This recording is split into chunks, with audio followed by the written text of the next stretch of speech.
You know, I love eating my fruits and veggies, but today, this cantaloupe has a dual purpose, and yeah, I promise it's weather related. See, a few weeks ago, a town in South Texas was hit with a massive hailstorm, and yep, one of the hailstones was about this big. I know, right? I'm going to explain how that happened in this week's Heather's Weather Wise.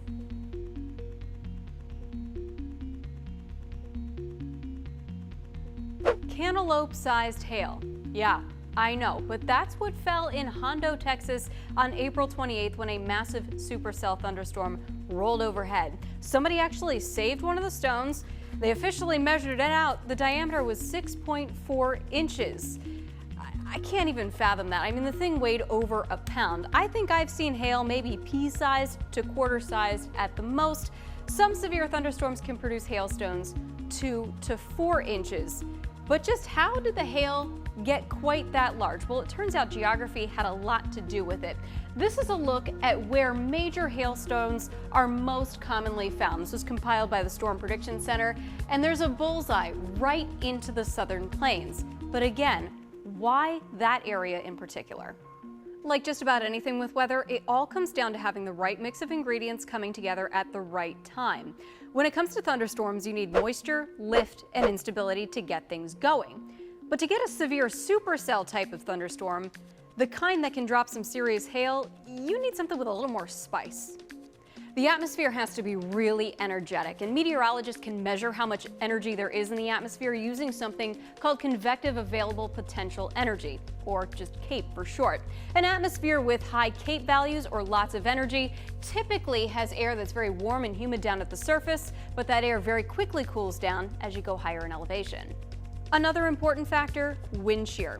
We sometimes talk about that here with severe weather in western New York.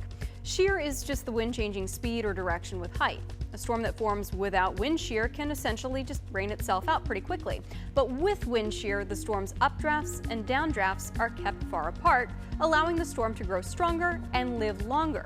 A stronger storm has a stronger updraft, which can keep hailstones elevated longer, allowing them to grow larger. The final factor is kind of a weird one. The biggest hailstorms happen in an environment where the air in the middle of the storms is relatively dry. Now that sounds kind of backwards, right?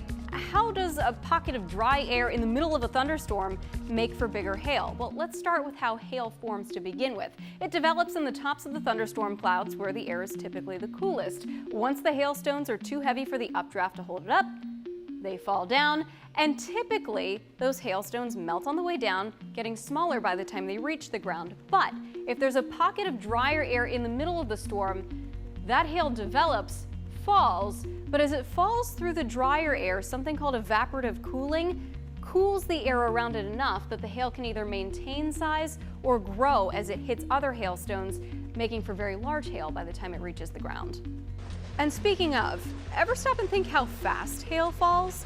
It's tough to actually measure, but scientists can calculate that small hail, like the kind we see here, can reach speeds of 25 miles per hour.